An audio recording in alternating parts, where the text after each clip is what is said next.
네, 안녕하세요. 네. 저는 용인에 있는 일반고의 아이들과 함께 배움 나눔을 하고 있습니다. 네, 저는, 교육과정, 뭐 배움 마당이 있으면 여기 끼우 저기 끼우 하는 바람에 그냥 오늘도 좀 더 배우라는 의미에서 저를 초대해 주신 것 같습니다. 이런 귀한 인연을 맺게 돼서 정말 행복하고 참 기분이 좋습니다. 제가 두 분의 귀한 발제를 듣고 토론을 감히 할 수 있을까 하는 생각이 들면서도 평소 궁금함이 많은 사항을 원고를 바탕으로 PPT로 간략하게 구조화해 봤습니다. 한번 원고를 보시면서요. 제안을 한번 들어봐 주시면 감사하겠습니다. 시작하겠습니다. 지극히 일반 고등학교의 중등교사의 현장 교육 관점을 중심으로 이야기해 보겠습니다. 이렇게 시작하고자 합니다. 노인 목수 이야기입니다. 잘 아는 책이죠. 노인은 왕년 목수 시절 이야기를 시작하면서 집을 그렸습니다. 땅바닥에 나무 꼬쟁이로 아무렇게나 그린 집그림을 보고 놀랐습니다. 집 그리는 순서 때문이었습니다. 주춧돌부터 그렸습니다. 노인 목수는 주춧돌부터 시작해서 지붕을 맨 나중에 그렸습니다. 엄청난 충격이었습니다. 일하는 사람은 집 그리는 순서와 집 짓는 순서가 같구나. 그런데 책을 통해서 생각을 키운 나는 지붕부터 그리고 있구나. 네, 우리 유명한 신영복 선생님을 닮는 글입니다. 이 글을 인용한 이유는 진지한 토론을 한숨에 좀 돌리는 차원이자 논의를 좀 말랑하게 열고자 하는 의미에서 신영복 선생님을 모셔왔습니다. 위의 이야기는 당신은 그렇게 그리는군요. 나는 지붕부터 그리랍니다. 서로 차이 존중합시다. 공존합시다. 하는 똘레랑스를 넘었습니다. 서술자는 집그림 앞에 앉아서 자신의 변화를 결심합니다. 이제까지 나는 창백한 간념성에 가렸구나. 그 간념성을 청산하고 건강한 노동 품성을 키워가리라고요. 국민과 함께하는 미래교육과정을 선언하며 힘들게 공을 들인 개정교육과정의 로드맵을 간념성이라고 단언하자는 차원에서 목수 이야기를 꺼낸 게 아닙니다. 오래된 목공 기술자의 관점처럼 우리 교육과정의 이야기에는 여전히 현장의 경험치에 대한 존중이 있어야 되고 소통의 중요함을 논의의 실마리로 풀어가기 위함입니다. 네, 발제문을 읽고요. 이렇게 생각했습니다. 우선 2022 개정교육과정의 계획 방향과 개정과정에 대한 구조적 정리, 남겨진 과제를 9가지로 조목조목 이렇게 구조화시킨 정성어린 발제문을 읽으면서 미래사회를 준비하기엔 국가교육과정의 주요 과제를 잘 확인할 수 있었습니다. 교육과정 기반 마련을 위한 추정 과제로 우리 옛부터 계속 강조해왔던 삶과 연계된 교육, 특히 행위 주체성이 학생에게도 미치는 자기주도성, 그리고 미래의 역량 함량, 이건 아직까지도 모호한데요. 이런 거에 공감하면서 교육과정 개정 자체에 대한 어떤 개선과 안착 지원 체제를 다시 살펴보는 계기가 되었습니다. 또 더불어 우리 장교감 선생님의 발제는요. 학교, 교사, 그리고 그런 교육과정 자율화의 실질성을 담보하는 플랫폼을 제안해 주셨는데요. 이거는 자칫 이론적인 관념성에 빠질 수 있는 교육과정 작업에서 오래되어 더 빛나는 교육 원형의 경험치를 미래교육으로 아우른 제안이었습니다. 두 발제문을 통해서 교육과정 공부의 미진한 공부를 보완하는 차원에서 현장 경험을 얹어 개정교육과정에 대한 중등교사의 관점을 덧붙이고자 합니다. 첫 번째, 우선 미래교육의 요구 및 쟁점을 분석하여 중장기적 관점에서 추진하는 교육과정 개정 방향에 대한 검토 의견입니다. 정말 듣기만 해도 찬란합니다. 날이 좋아서, 날이 좋지 않아서 다 좋은 의견이죠. 모두를 아우르는 수직적 수평적 다문화 사회 학령 인구 감소에 맞는 포용교육 구현입니다. 얼마나 이게 달콤한 용어입니까? 미래 역량을 갖춘 또 자기주도적이죠. 저도 인재보다는 시민의 사람에 지지합니다. 이런 슬로건은 우리 한 번씩 꿈꾸는 교육적 상가 용어들입니다. 더구나 OECD 미래교육 논의를 수용한 외적 기재만이 아니라 국가교육과정 포럼도 열심히 열고요. 학교 교육과정 운영 실태도 분석해서 이 현장의 요구를 내적 기재로 마련하였다는 점에서 교정교육과정의 방향과 인재상을 균형 있게 설정한 것은 참 다행입니다. 그러면서도 장교감 선생님의 그 발제하고 저하고 함께 동기가 되는 부분인데요. 예전부터 드는 의문이자 우려로 미래에 대한 낙관성과 모호성입니다. 일반적으로 미래는 지금의 시간으로부터 한참으로 의미하는데 미래 사회, 미래 교육을 논의할 때도 대부분 사람들은 현재로부터 좀 약간 떨어진 또는 한참 후의 미래를 떠올립니다. 그래서 미래 교육을 현재 교육과 상당히 다른 것처럼 인식하기도 합니다. 하지만 실제로 미래는 과거, 현재와 단절적인 것이 아니라 연속 선상에서 이해돼야 하는 게 아닙니까? 그런 면에서 오래된 미래가 그런 의미에서 해석이 된 것 같습니다. 미래는 언제나 과거와 현재에 뿌리를 두고 현재 진행형으로 맞이하고 있습니다. 이런 관점에서 미래교육은 4차 산업혁명 시대의 옷을 입되 대한교육이 지향하는 가치와 원형을 토대로 추진해야 된다는 장교관 선생님의 발제에 깊이 공감합니다. 2015 교정교육과정부터 교육부는 미래를 염두에 두며 초지일관으로 AI, 첨단 분야 인재 양성, 인공지능 종합방안, 초중고 단계별 AI 교육에 대한 확인을 할 수 있었습니다. 미래 인재상으로 알파고 신드롬 이후에 로봇을 능가하는, 로봇을 이겨야 하는 영향 있는 존재로 키우고자 하는 것이 이미 사회적 통념이 되고 있습니다. 불확실한 미래 사회에서 2020 기존가이드 총론 발표가 불확실한 미래, 불확실한 미래 사회에 대응하며 지능 정보화 사회에 맞춰 사회 구성원들도 혁명적 과제를 수행한다는 차원에서 AI를 강조하고 디지털 기반 교육을 강조하고 있습니다. 그러나 미래를 준비하기 전에 간과하지 말아야 할 것은 각양각색의 그 미래교육 스펙트럼 속에서도 교육의 본질에 대한 확인과 교육 철학의 정립이 우선이 돼야 됩니다. 그래서 그런 철학 속에서 학교 교육의 역할과 가치를 더 잘 이해할 수 있어야 합니다. AI 시대를 위한 교육 저변에는 창의적이고 융합적인 사고 능력을 함양하는 것이 핵심 과제죠. 간혹 학교 현장에서 소프트웨어 교육이나 가시적 스마트 기술에 국한되어서 왜 우리가 이 논의를 지금 해야 하는지란 근본적인 질문과 의제를 놓치고 가기도 합니다. 미래 교육이 온 오프라인이 블렌디드 교육을 총칭하지 않듯이 컴퓨터 능력에는 더불어 나는 왜 배우는가, 배운 것을 세상과 연계해서 어떻게 이롭게 하려는가에 대한 끊임없이 물어보는 질문이 포함돼야 됩니다.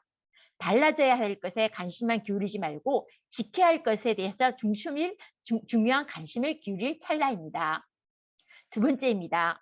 국민과 함께하는 교육과정이란 고하 아래 학생, 학부모, 교원과 일반 국민을 대상으로 대국민 의견을 수렴하는 수기교육과정 추진을 환영합니다.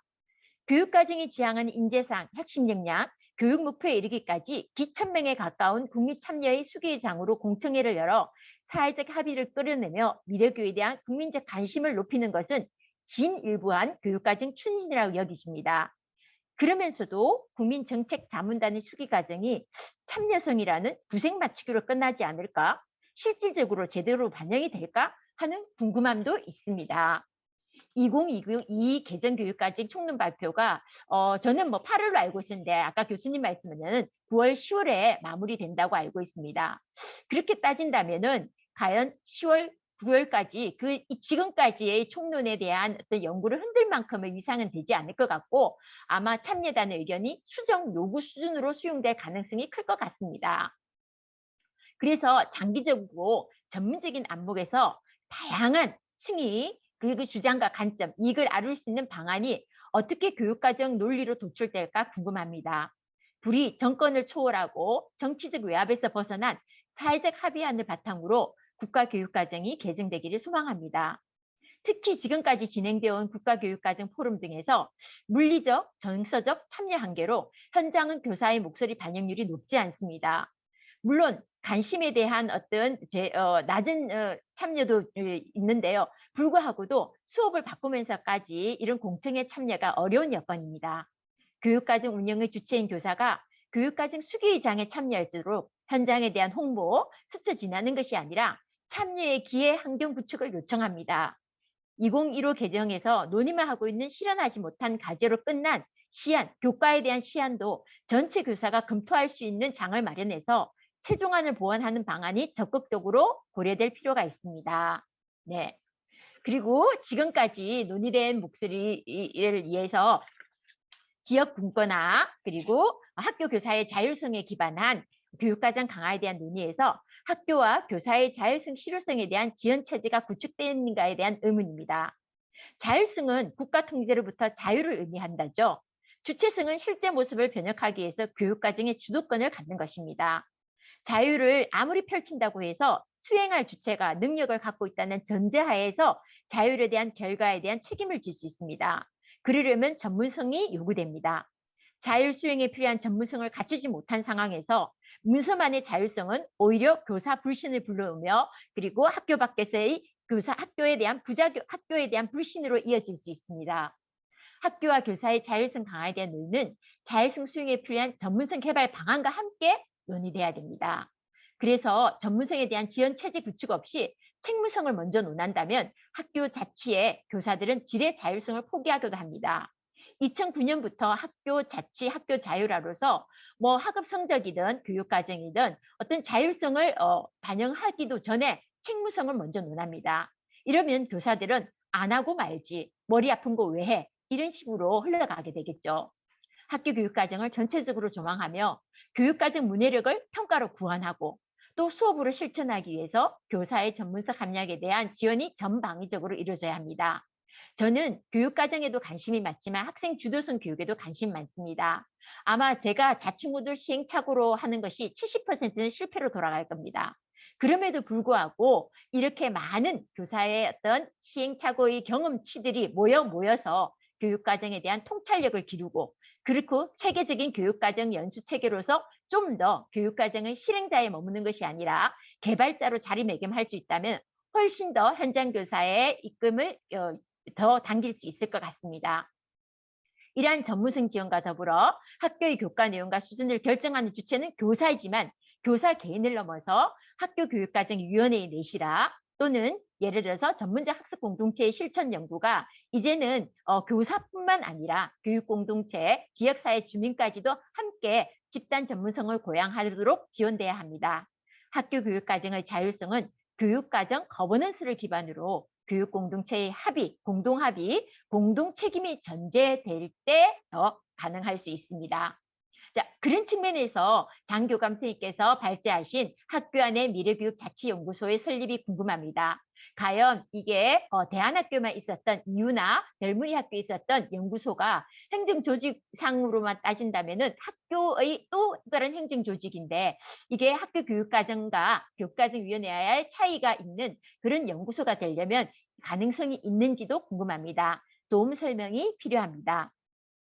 네, 그 다음에 제가 고교 중등 교사의 입장에서 관심을 기울인 고교 학점제의 추진에 대한 개조에 대한 눈이 번쩍 띄었습니다.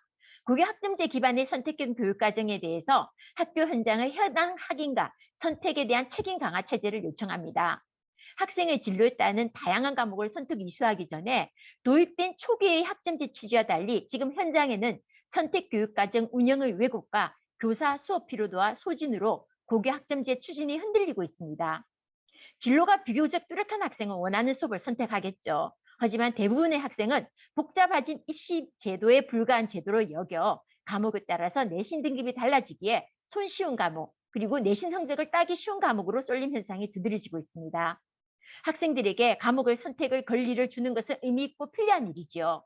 학생들은 자신이 원하는 과목이 개설된 학교를 선택하도록 안내받을 수 있어야 됩니다. 그런 의미에서 학교는 모든 것들을 개설하는 것이 아니라 질 높은 고교 교육을 위해서 고교 2, 3학년 때 이수해야 될 교과목을 현재보다 축소하고 깊이 있게 배우도록 하여 자신이 수강한 과목의 가정과 평가를 엄정하게 관리해서 고교 교육과정 운영을 대학 진학이나 자기가 앞으로 나아갈 직종에 반영되어야 됩니다. 고등학교 1, 2학년 때 학생이 자신의 선택 중심으로 배움을 즐김을 익히다가도 고3이 되면 다시 최소한의 최대 효과를 발휘하기 위해서 문제풀이에 승부수를 던집니다. 이럴 때 또한 학생이 얼마나 과목을 자유롭게 선택하는 것보다 학생들이 선택한 과목을 정말 제대로 배웠는지에 대한 교육의 질을 제고하는 질관리가 고교 학점제 추진에 필요합니다. 선택을 했는데 결과에 책임지는 교육을 미이수 제도만으로는 감당할 수 없습니다. 그래서 교육과정 문서에 학생들이 도달할 성취 목표가 구체적으로 제시되어 있어 교과별 성취 목표 도달에 따라서 등급을 설정하는 게 가능할 것입니다. 그런 면에서 절대평가와 성취평가 제도가 확산되고 정책돼야 된다고 생각합니다. 학생들이 학점제로 선택할 과목은 수능에 포함되지 않는 진로 선택 과목이 많기에 정시학 때는 고교 학점제 정책 추진과 상충됩니다. 입시 위주의 학력 경쟁 같은 입시 문화가 계속되는 한 미래 사회에 필요한 역량을 형성하고자 하는 교육과정 개발과는 근본적으로 마찰이 일어날 수밖에 없습니다. 이 때문에 예. 학생들은 자신이 어떤 진로로 음. 삼을 것인가에 대한 진지한 자기 성찰과 그리고 여력이 없습니다. 선택교육과정 선택형 혁신은 학생들을 선택할 수 있는 과목을 많이 개설하는 것이 아니라 진로에 꼭 필요한 과목을 선택할수록 지원합니다. 학생들이 선택에 학교가 모든 과목을 개설해 주는 것이 아니라 개설해 줄 수 있는 것을 하고 학생들은 자신이 원하는 과목이 개설되는 학교를 선택하도록 안내받을 수 있어야 됩니다. 그런 면에서 우리는 지역별로 학교 간 공동교육과정이나 온라인 교육과정을 염두에 두고 지역 내에 고교 선택을 하기 전에 이런 개설 과목을 지역교육청 중심으로 정리할 수 있습니다. 예, 죄송하지만 1분 안으로 좀 마무리해 네. 주시겠습니까? 네, 네, 중요한 죄송합니다. 예. 것은 학생들이 과목을 선택할 때 선택 기준이 자신의 진로와 연계돼서 학문 수행이나 자신의 종사할 분야에 역량을 키워야 할 것 같습니다. 이 모든 것은 로마로 관통하나요? 결국 입시의 고질적인 표단위로 개선되지 않고서는 교육과정 혁신도 다시 처음으로 이야기할 수밖에 없습니다. 그래서 우리가 다시 마무리하자면은 다시 수능 체제 학력 기준을 적용하지 않는 고교 학점을 살릴 수 있는 방안을 다시 요청합니다. 현재 행위는 미래를 구성하지만 동시에 미래에 대한 인간의 의지는 행위를 바꿔놓고 미래도 구성할 수 있습니다. 우리가 희망하는 미래지향적 교육과정 개발에 대한 노력은 몇 번의 국민 참여에 대한 공청회로 서둘러 마무리를 될 것이 아니라 지속적인 다청해진 의견을 수렴하는 미래 대응력이 필요합니다. 특히 학교, 교사, 교육과정 자율화를 위해서는 오래된 미래의 교육적 통찰과 경험치를 지닌 학교 현장의 긴밀한 연계 방안이 필수적입니다. 교육과정 개정의 중요 과제에 대해 학교 현장의 목수인 의견에 적극적으로 경청하고 주춧돌을 놓고 기둥을 세우고 지붕을 그리는 집 이야기처럼 이론과 실행의 일치를 위해서 교육과정의 현장의 연결을 구현할 수 있는 다각적 노력을 요청합니다. 네, 이상입니다. 예, 감사합니다.